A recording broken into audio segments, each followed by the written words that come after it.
kadang kita itu kadang merasa, kok birokrasi kayak gini ya, kadang ribet gitu. Padahal mungkin juga sisi lain bahwa birokrasi yang dilakukan ini adalah untuk Eh, memproteksi peran uh, saya sebagai seorang ASN selain melindungi diri saya juga melindungi bisa melindungi pimpinan saya juga. Nah, perlu mungkin kalau pandangan saya Mas Ali dan Mas Elmo bahwa sehebat-hebatnya seorang birokrat, dia itu akan selalu berada di bawah ketiaknya politisi. Apakah birokrat ini lebih cinta kepada pekerjaannya, lebih kepada jabatannya, gitu, lebih cinta kepada tunjangannya, atau memang dia mencintai pekerjaannya sehingga terhadap ekonomi sangat besar terus terang gitu. Eh, Namun demikian perlu diperhatikan bahwa suatu wilayah misalnya ya, contoh saya ambil misalnya Bali, tulis seyogyanya dampak ekonomi bagi Bali cukup besar gitu atau besar. Akan tetapi mungkin saja, mungkin saja dampak terhadap ekonomi ternyata itu kecil. Dampaknya kecil. Kenapa? Karena adanya kebocoran. Kebocoran ini apa? Jika Bali sebagai destinasi banyak mengambil tadi bahan bakunya dari daerah-daerah di luar Bali, maka manfaat dari pariwisata, dari ekonomi atau uang yang berputar di Bali itu terjadi kebocoran karena tadi bahan baku banyak dari luar Bali. Terus souvenir-souvenir diimpor dari luar gitu ya, bukan dari eh, ciptaan atau bukan dari hasil masyarakat Bali. Maka uangnya lari ke luar. Dan balik lagi juga eh, usaha-usaha itu banyak dari luar, bukan dari masyarakat Bali sendiri.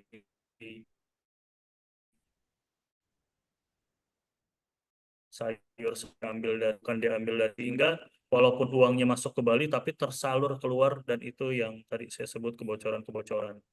Nah, cuma perlu diperhatikan juga dampak secara ekonominya, tapi ada juga dampak terhadap lingkungannya. Dan ini yang tidak hanya memikirkan dampak ekonomi, tetapi dampak dalam tanda kutip negatif dari pariwisata juga perlu diperhatikan. Tujuannya apa? Supaya kualitas dari pariwisata atau destinasi itu juga tidak berkurang gitu.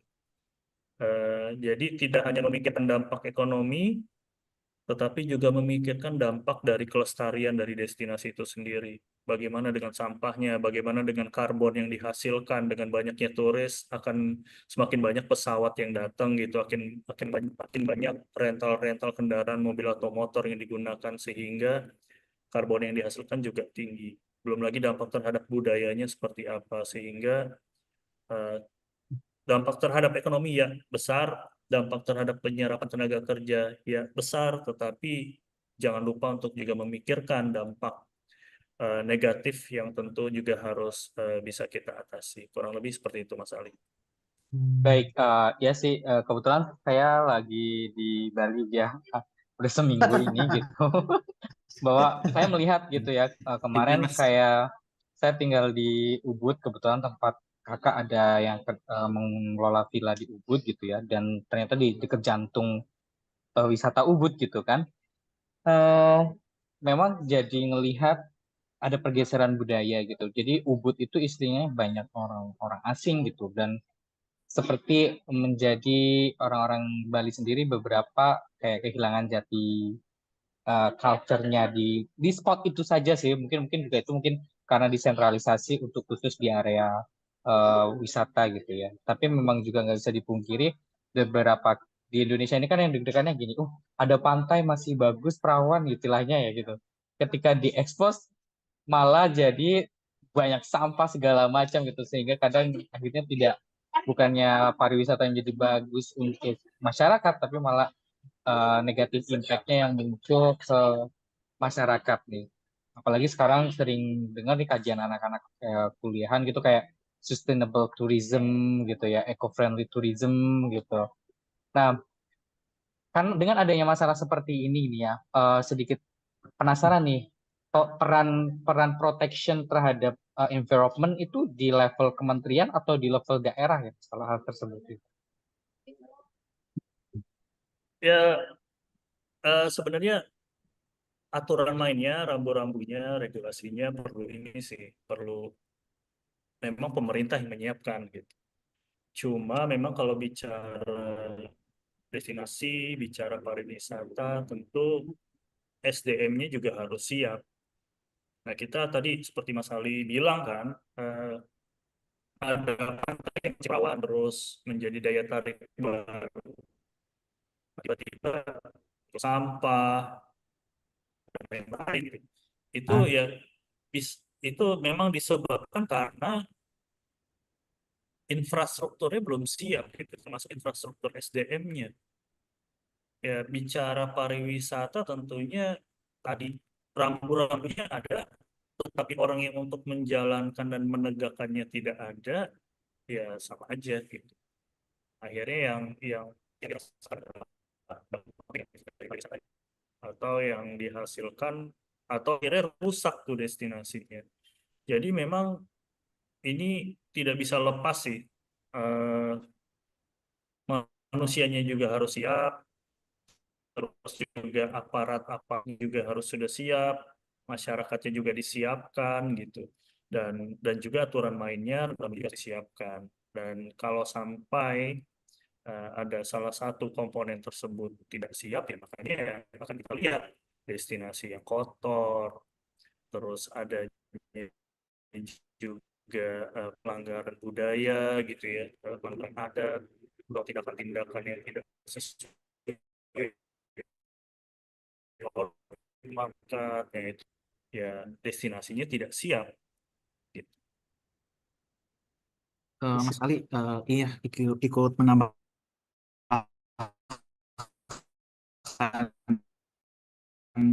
memang eh, salah satu mungkin bisa dikatakan efek dari pariwisata adalah yaitu faktor lingkungan mungkin ya yang terdampak gitu. Jadi memang tidak bisa kita pungkiri Mas Ali, jadi kawasan lingkungan wisata juga cenderung gitu ya mengalami kerusakan ya, entah akibat ulah pengunjung yang nggak bertanggung jawab gitu ya, yang mungkin seperti buang sampah sembarangan atau merusak fasilitas umum gitu.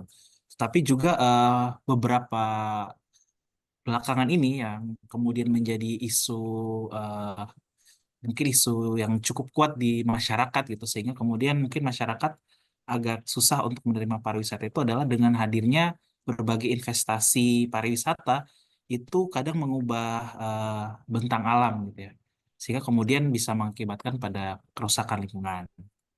Jadi Hmm. memang kalau kalau tanggung jawabnya siapa Mas Ali, pada dasarnya memang mungkin tadi ya seperti yang disampaikan Mas Kris ya, eh, masing-masing baik pemerintah pusat maupun pemerintah daerah punya peran masing-masing gitu ya untuk bisa ini ya, untuk bisa kemudian mengatasi hal tersebut gitu ya. Karena memang isu persampahan ini bisa dikatakan isu yang sangat krusial gitu. Bahkan kita beberapa ada rapat khusus mengenai eh, eh, ter- Mungkin ini ya pengen address sebuah isu nih Mas Ali, Mas Adit, Mas Kris yang cukup Hmm. krusial. Saya mungkin dengan kondisi wisata sekarang ya, itu mungkin kita masih belum bisa leverage, ini nggak tahu ya, mungkin teman-teman wisata yang paham paling paham leverage ke level level up ke level selanjutnya gitu. eh karena satu hal mungkin mungkin seperti pungli ya.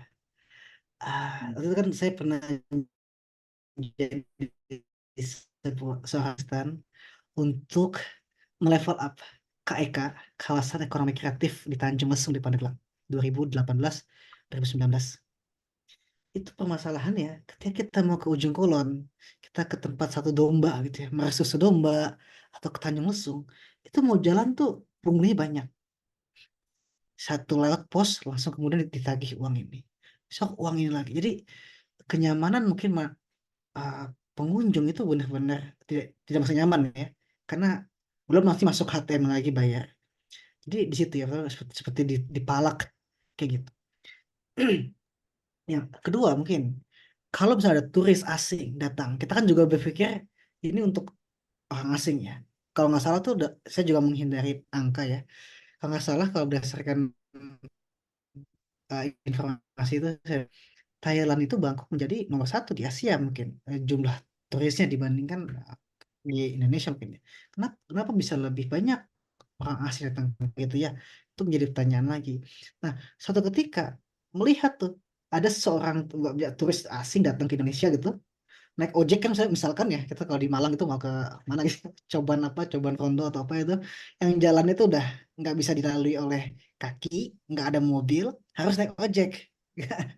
Ojeknya itu udah beda lagi tarifnya tuh. Kalau sama orang lokal tarifnya misalkan 10.000, sama orang lokal 40.000. Ini kan ada ketidakpastian ya, harga gitu atau expense yang akan dikeluarkan oleh setiap turis itu. Nah, jadi merasa terbohongi. Nah, yang ini nggak mau balik lagi kan gitu. Nah, itu gimana ya pandangan dari rekan-rekan di pariwisata gitu terkait hal ini? Hmm. Sikat Mungkin deh. mungkin Mas Kris nih. Tolong jangan Kalau lempar-lemparan khusus, ya. biasa terjadi.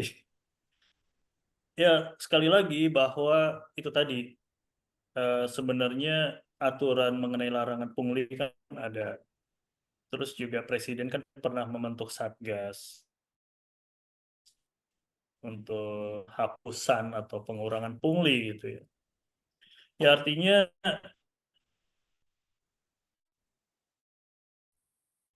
cara regulasi deh kalau Regulasi ya. untuk menciptakan pariwisata yang naik kelas, yang aman, nyaman gitu ya. Itu kayaknya kalau bicara regulasi banjir kayaknya deh gitu. Itu udah kebanyakan regulasi. Sekarang kan Obesitas ya. regulasi regulasi juga nggak ada gunanya kalau tidak ada aparat yang menegakkan gitu. Tapi aparat yang profesional atau aparat yang oknum kan gitu. Dan kembali lagi gitu bahwa sebenarnya adanya regulasi tapi tidak ada aparat yang menegakkan regulasi tersebut ya sama aja bohong sih. Jadi kembali lagi ini bukan salah dari destinasinya karena dia sifatnya pasif, makanya kembali lagi infrastrukturnya sudah sesiap apa, masyarakatnya sudah sesiap apa. Karena sebenarnya kenapa sih bisa muncul pungli kan itu pertanyaannya itu. Hmm. Apakah karena masyarakatnya tidak merasakan dari adanya pusat pariwisata atau destinasi pariwisata di tempatnya gitu. Karena ternyata tidak memberikan dampak ekonomi. Tapi jika mungkin destinasi tersebut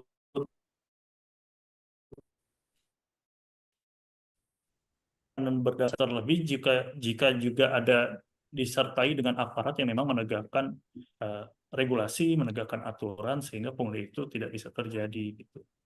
Ya kembali lagi pengawasannya,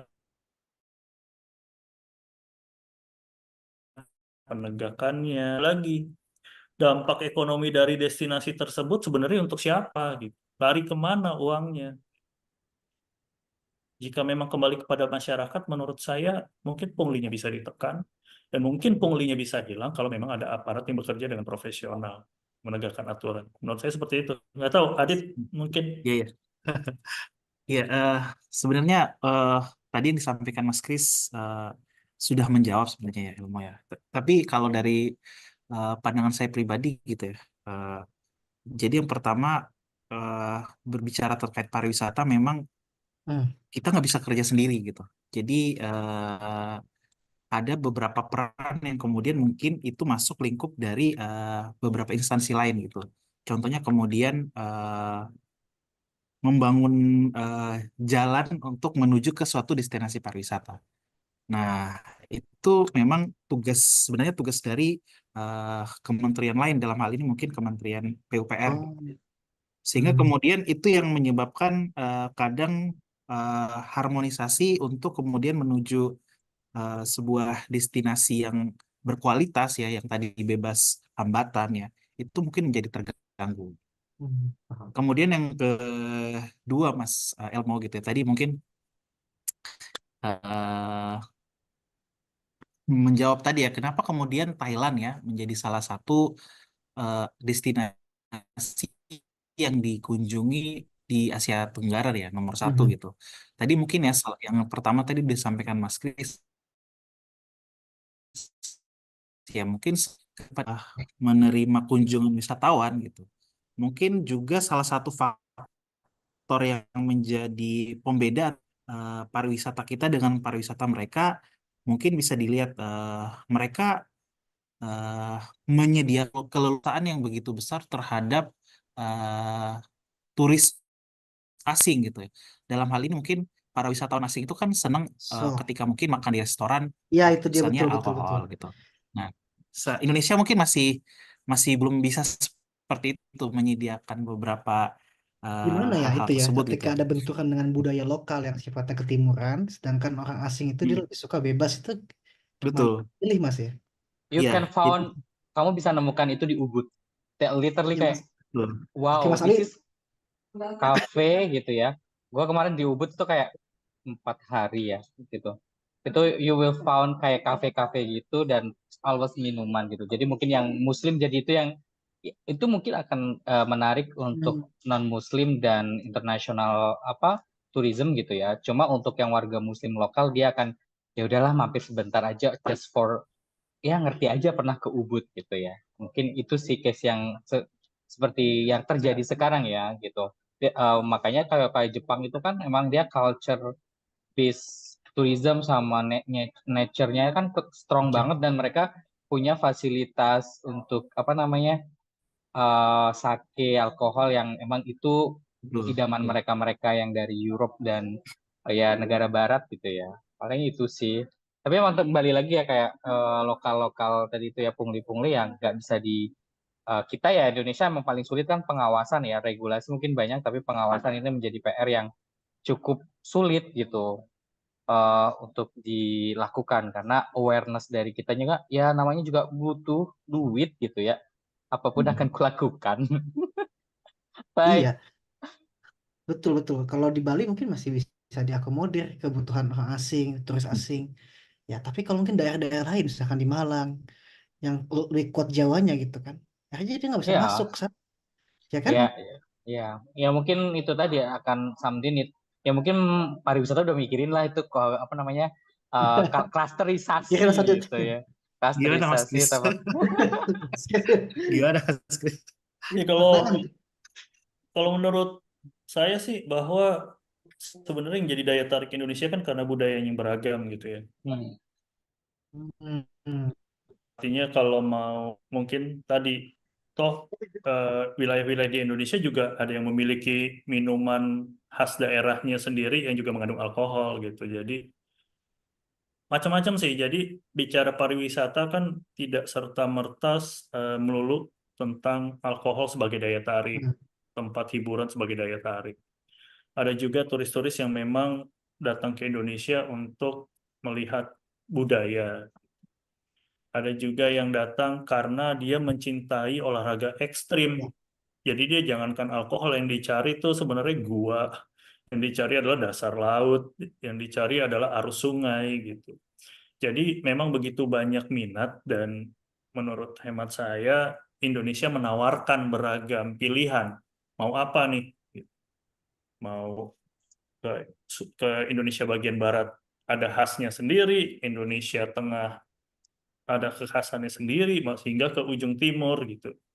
Jadi begitu banyak sih sebenarnya ragam yang ditawarkan dan tinggal kembali lagi bahwa setiap daerah harus percaya diri dan bangga dengan budaya yang dimilikinya karena itu yang jadi daya tarik. Kalau semuanya seragam, menurut saya akhirnya menjemukan gitu, bosen. Karena Ya. apa bedanya harus ke Indonesia bandingkan ke Thailand kan gitu. Kalau harus diadu Hmm. pantainya, diadu hiburannya gitu dan diadu segala macam kebebasannya, tapi Indonesia menjadi daya tarik karena kita punya identitas sendiri yang tidak dimiliki oleh kompetitor kita. Tinggal dibenahi saja infrastrukturnya tadi gitu. Pengawasannya, penegakan hukumnya. Jika infrastrukturnya siap menurut menurut saya tentu ada perubahan yang signifikan dan peningkatan sih buat pariwisata Indonesia. Hmm, Baik. makin makin menarik. Makin panjang nih kayak. Sebelum kita panjang-panjangin, kita mau games dulu.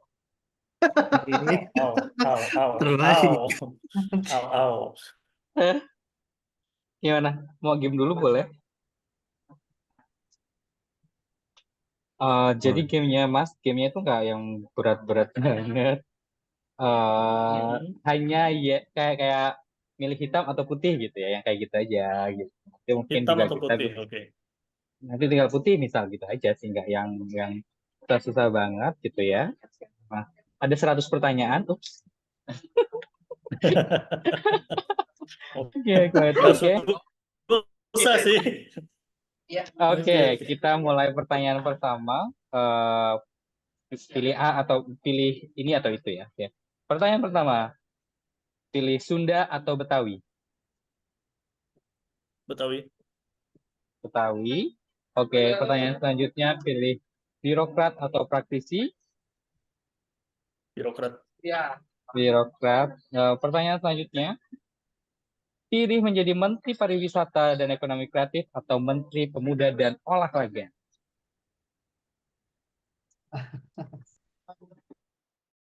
pariwisata kreatif.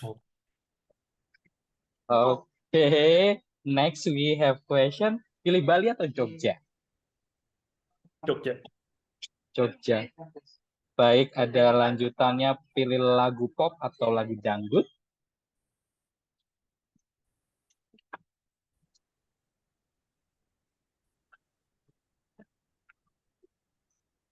Sinyal saya hilang ya. Oke, balik lagi.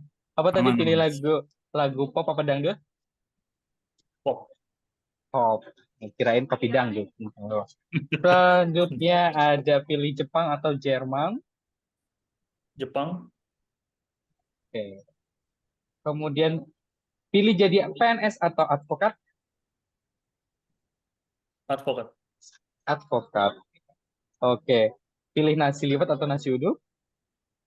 nasi uduk, Pertanyaan terakhir. Milih baca novel atau baca jurnal? wow, jurnal, Oke. Pertanyaan terakhir. Nggak jadi. Jadi aktivis atau politis? politisi. Oh, thank you. Sementara itu Sudah. pertanyaan-pertanyaan serunya gitu ya. Eh, udah seru-seruan kita ya. Untung ada Nanti, lain. Ya. oke. Next kita mau kemana? Aku mau ke Mas Elmo dulu deh. Mas Elmo mau nyampaikan apa nih sebelum saya mau ke pertanyaan-pertanyaan penutup.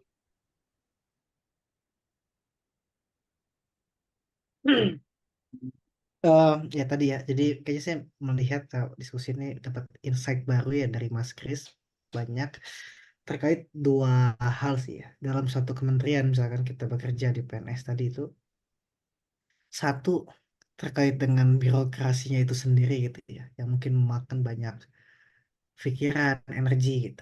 Dan satu sisi kita juga perlu memikirkan konten dari kementerian tersebut ya, misalkan kalau apa parekraf ya, dia akan fokus biar mengembangkan turismenya, ekonomi kreatifnya.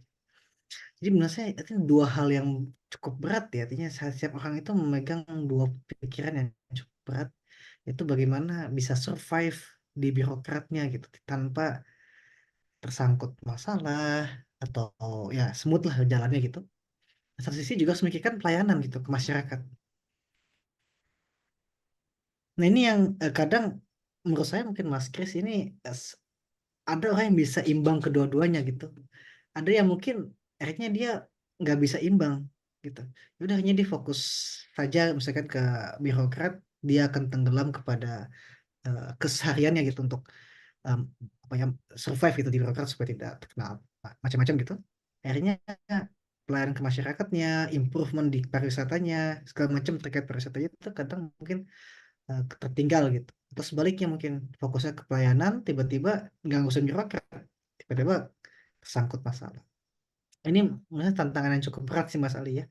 Dan saya juga ingin meminta pendapat dari Mas Kris dan juga Mas Adit nih. eh, Bagaimana pandangan terhadap dua hal tadi, yang poin yang saya sampaikan itu, apakah itu benar gitu? Eh, Dan benar bagaimana sebaiknya kita harus imbang dalam hal itu kalau itu benar misalkan. Oke. Adit duluan mau jawab? Oh, oke deh, sebelum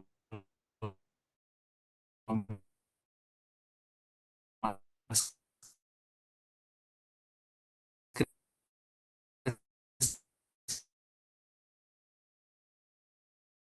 gitu ya.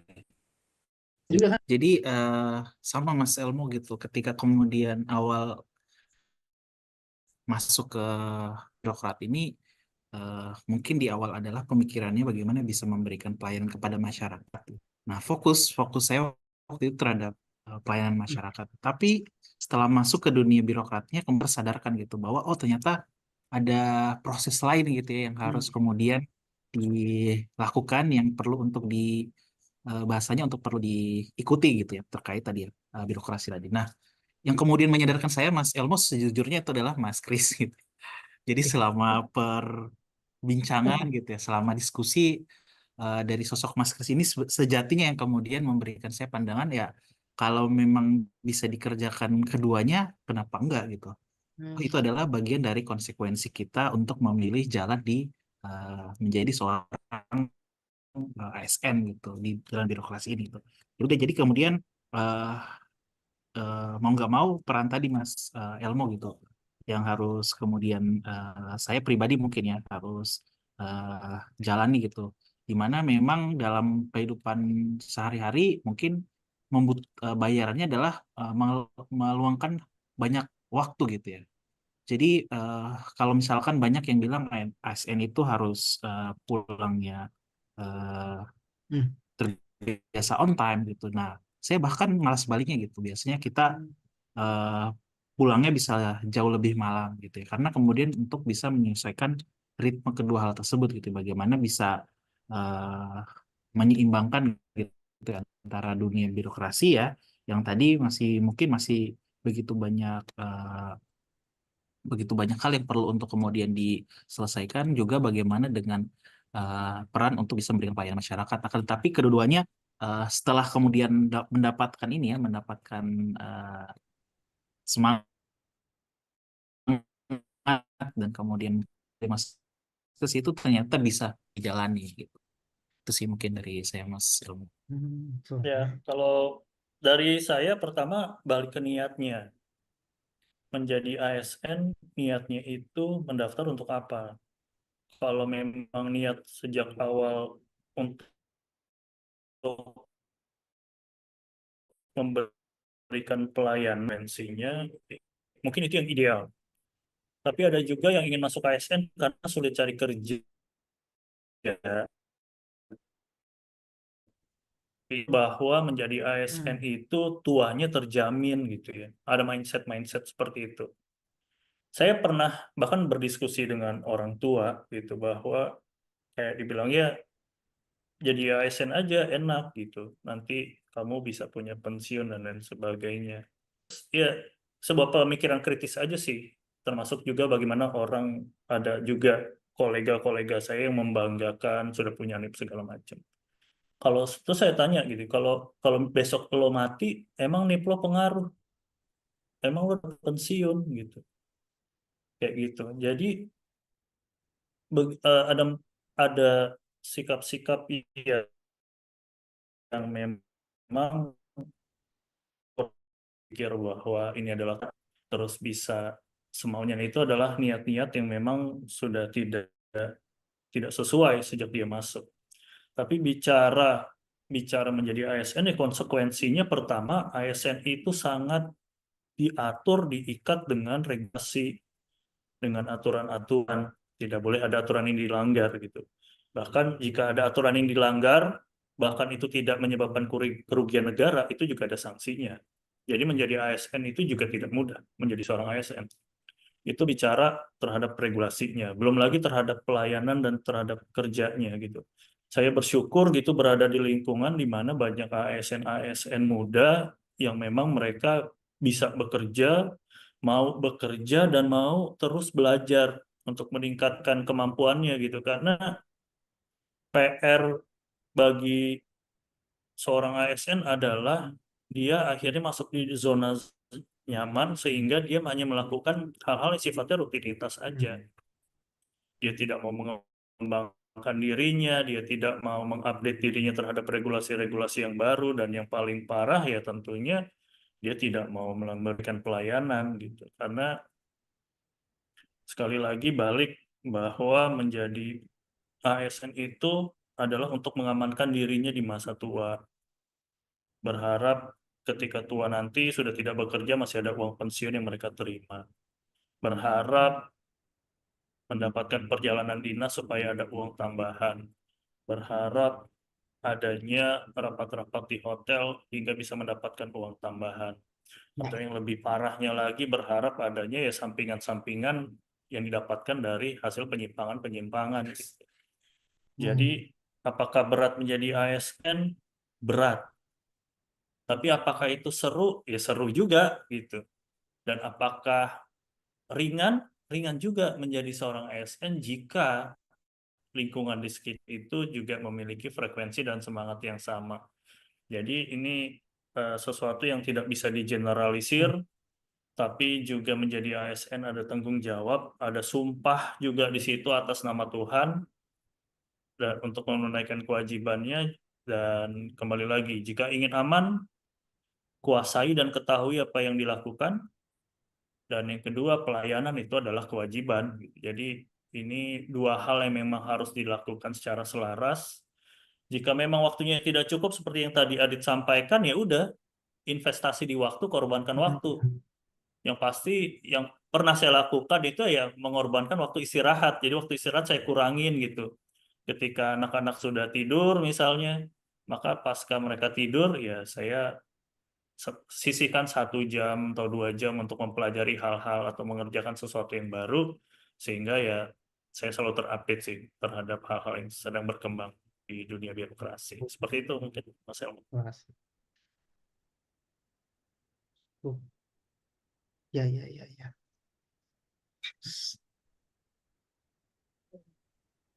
Oke. Ya, sekali lagi ya semuanya pilihan gitu ya, seperti Siap, siap.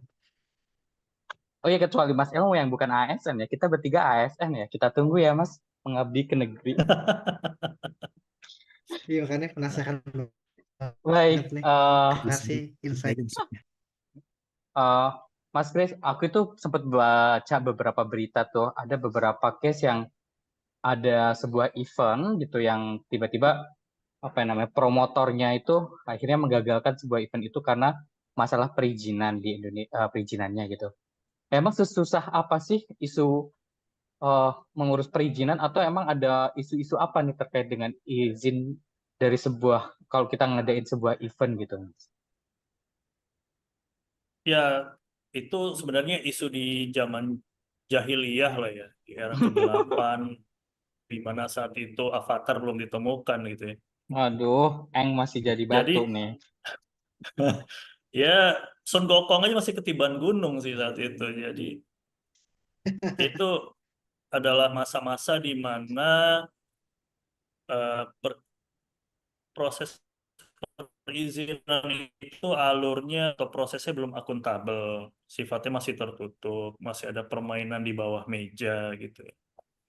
Terus juga biaya-biaya tidak pasti.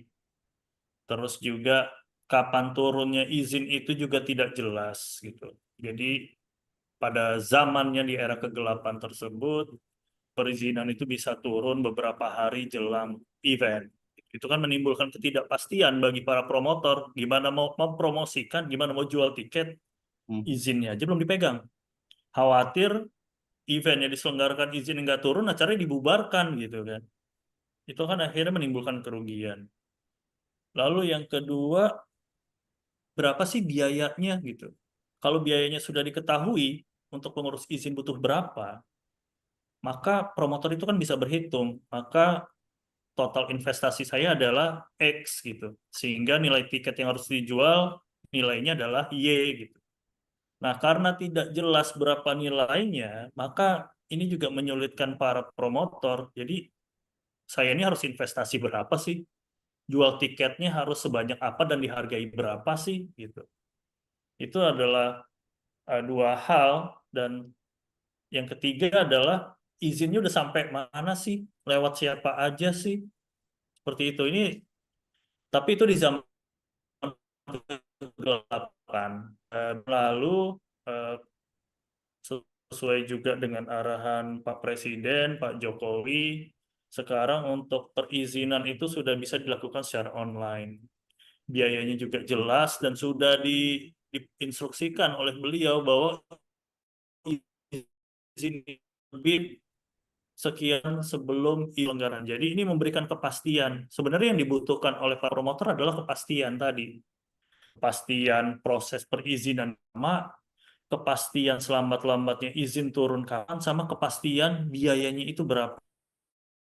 Sehingga mereka bisa berhitung, bisa mengalokasikan waktu kapan harus promosi, kapan harus jual tiket, kapan harus berkontrak dengan artisnya, dan lain-lain sebagainya.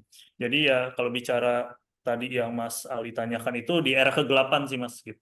Sekarang kita sudah di era yang terang, cukup terang gitu. Jadi ya itu tadi jadi kembali dari sisi perizinan sudah ada pengembangan juga sih, sudah ada peningkatan yang perlu kita apresiasi juga untuk pemerintah. Seperti itu Mas Ali. Mungkin Adit ada Oke. tambahan Adit? Sudah cukup terwakilkan Mas Ali tadi Oke. penyampaian. Mas Adi. Oh, baik. Aku jadi bingung.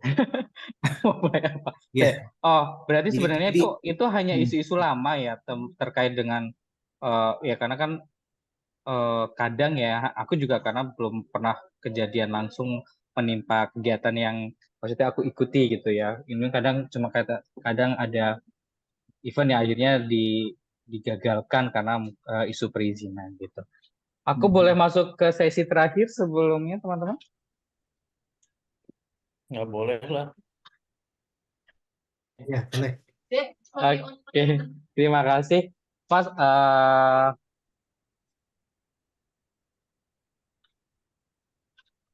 aku jadi ngeblank nih karena posisi teman-teman pas lagi keluar dari ruangan conference gitu. Eh, Mas Kris, mau dong apa ya opini Mas Kris nih. Bagaimana sih sumbangsi kita nih, atau mungkin sumbangsi teman-teman birokrat gitu ya, khususnya para birokrat, apa sih yang saran atau pesan Mas Kris yang bisa disampaikan kepada birokrat-birokrat muda, eh, bagaimana sumbangsi mereka untuk Indonesia, apalagi kita mau menuju Indonesia Emas 2045. Menurut Mas Kris, apa sih saran kepada para birokrat-birokrat muda terkait sumbangsi mereka nih untuk kita menyongsong Indonesia Emas 2045? Pertama bicara manfaat, saya ingat nih dulu waktu saya baru masuk kerja gitu ya di swasta, ada salah satu manajer yang menasihati saya gitu. Dia bilang kita itu harus bekerja dengan benar, bertanggung jawab sehingga perusahaan ini bisa mendapatkan untung yang besar. Ketika perusahaan untungnya besar, maka kita bisa merekrut karyawan lebih banyak. Jika yang kita rekrut itu adalah kepala keluarga, maka secara tidak langsung kita sudah kepada 4 orang atau 5 orang dalam satu rumah itu. Gitu. Maka yuk semangat kerja supaya kita bisa memberikan manfaat yang lebih besar. Nah, itu ketika di swasta. Dan swasta itu kan lebih kepada memang lingkupnya ya hanya di perusahaan itu aja. Gitu. Tapi ketika saya masuk ke dunia birokrat, saya terlibat sekedar ya kontribusi kecil lah, nggak gede-gede amat gitu. Ternyata itu menjadi sebuah dasar kebijakan yang digunakan oleh industri, yang digunakan oleh perangkat atau pelaku sektor pariwisata dan ekonomi kreatif. Disitulah saya sadar bahwa saya bisa memberikan manfaat yang lebih besar, walaupun tidak terlihat, walaupun orang nggak ada yang tahu gitu, ada kontribusi saya di situ gitu. Tapi seperti ada rasa tenang, ada rasa kepuasan di dalam batin gitu. Dan disitulah mata saya terbuka ternyata, oh ternyata menjadi seorang ASN ini bisa memberikan kontribusi yang besar gitu, walaupun tidak ada yang melihat. Nah, apa sih harapan saya buat ASN? Saya lebih kepada teman-teman ASN muda sebenarnya. Kalau yang bukannya berarti saya tidak berharap kepada yang senior gitu ya. Tapi tentunya saya berharap harapan ini ada di ASN-ASN muda gitu, karena mereka penuh dengan, saya merasakan ya, mereka kritis cara berpikirnya, mereka penuh dengan inovasi, menyukai tantangan, lincah, dinamis gitu, suka begadang juga. Eh, saya sangat sangat percaya sih bahwa melihat melihat teman-teman para ASN muda ini, saya percaya bahwa birokrasi kita bisa jauh lebih baik ke depan gitu. Eh,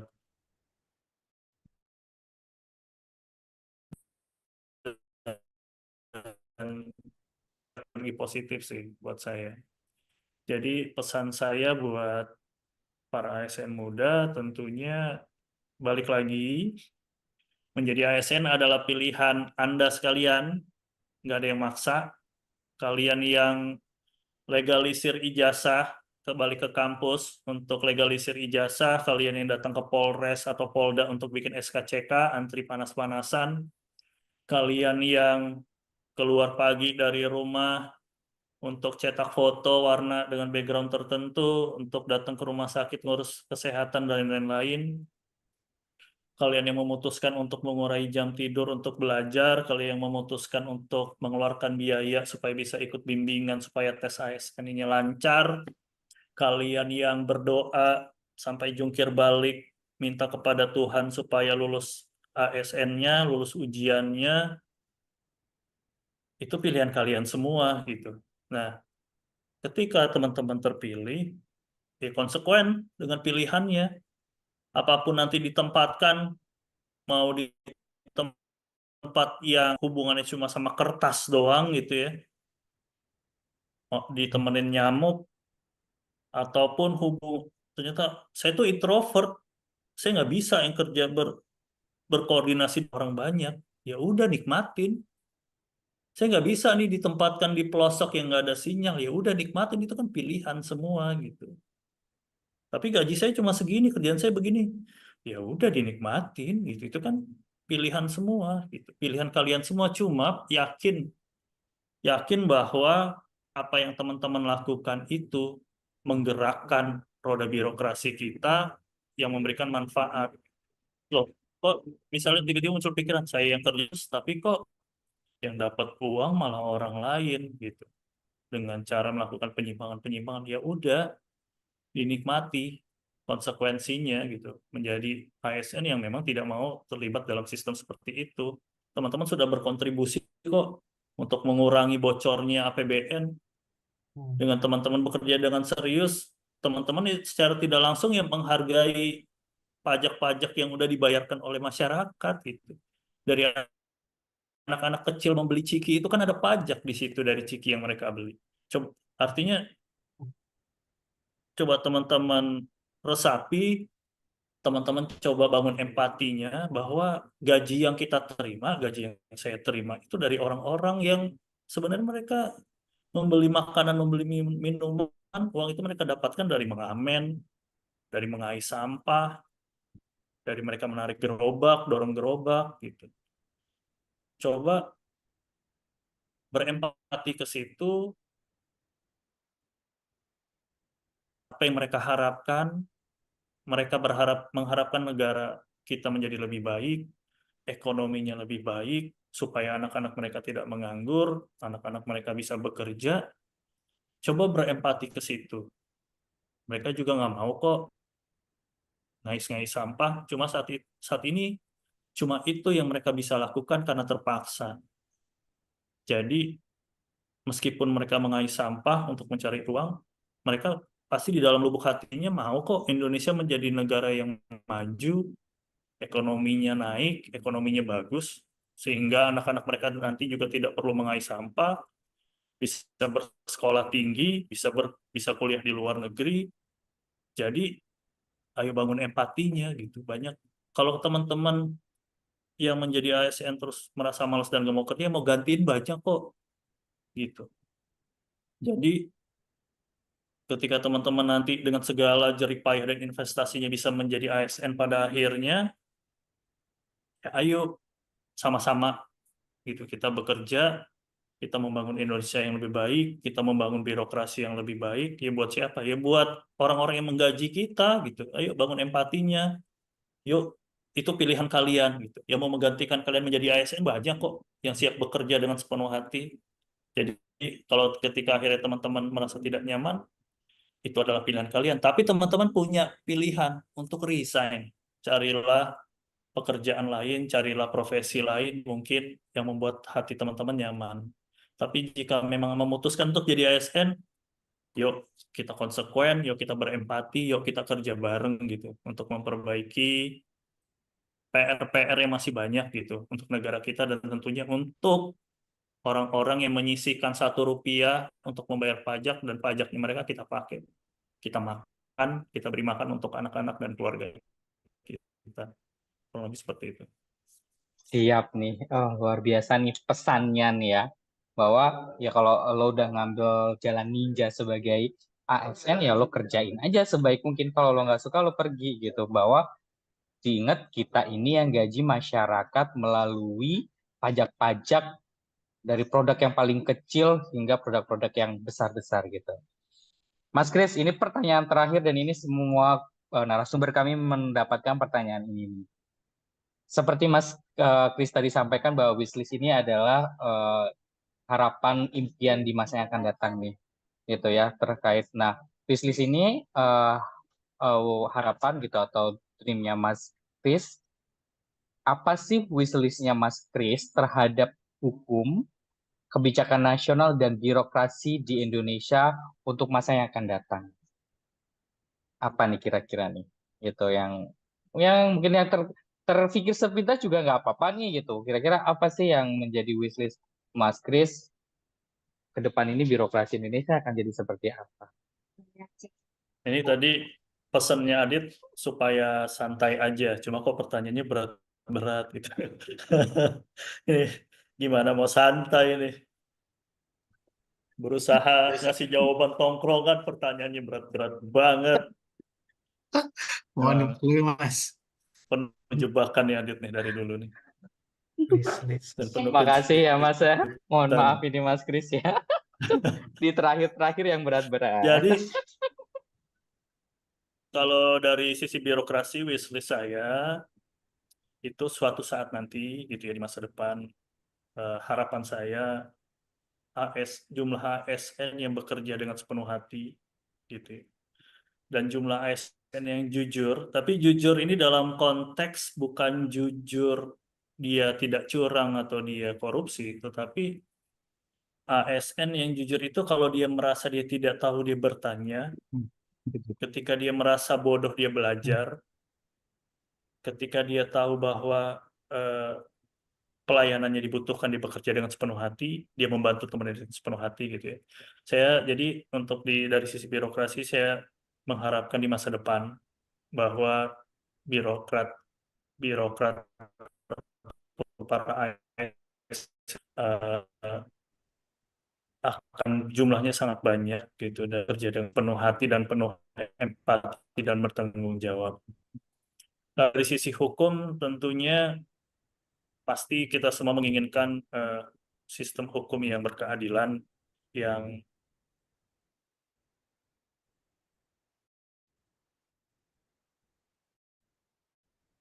mempas semuanya, tidak tendang jabatan, dan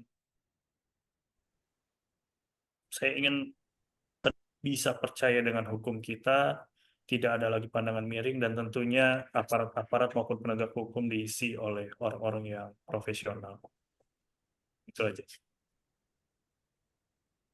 Oke, thank you Mas Kris ya. Itu hal yang menohok saya kayak saya berharap kita masih bisa percaya hukum di negeri kita ini gitu ya.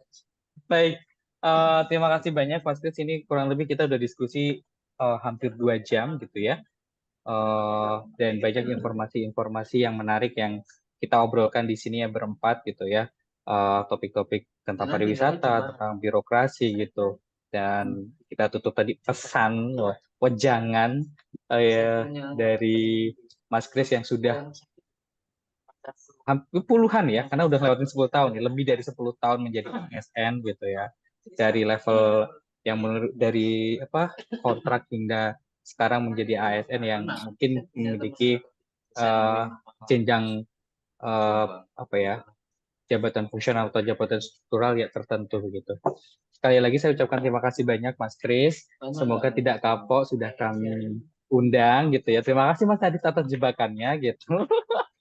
Ternyata di akhir ada pertanyaan-pertanyaan yang unik gitu. Mohon maaf itu pure improvisasi saya yang ya kadang kayak apalagi nih yang seru gitu ya. Dan bila ada hal-hal yang kurang berkenan tentunya kami mohon maaf ke Mas Kris gitu ya. Dan semoga diskusi hari ini menjadi obrolan yang seru yang mungkin bisa didengarkan atau menjadi legacy kita nih di YouTube channel nanti. Ya, suatu saat semoga ada yang menonton dan juga menjadi terinspirasi dengan diskusi-diskusi kita malam hari ini. Mungkin itu yang bisa saya sampaikan. Terima kasih banyak teman-teman. Saya tutup podcast ini. Terima kasih banyak. Jangan lupa untuk subscribe, like, dan komen. Dan jangan lupa bunyikan lonceng Anda. Terima kasih banyak. Wassalamualaikum warahmatullahi wabarakatuh. Waalaikumsalam. Waalaikumsalam warahmatullahi wabarakatuh. Terima kasih banyak Terima kasih Mas Mas Ali, Kris. Mas Elmo. Chris, ya.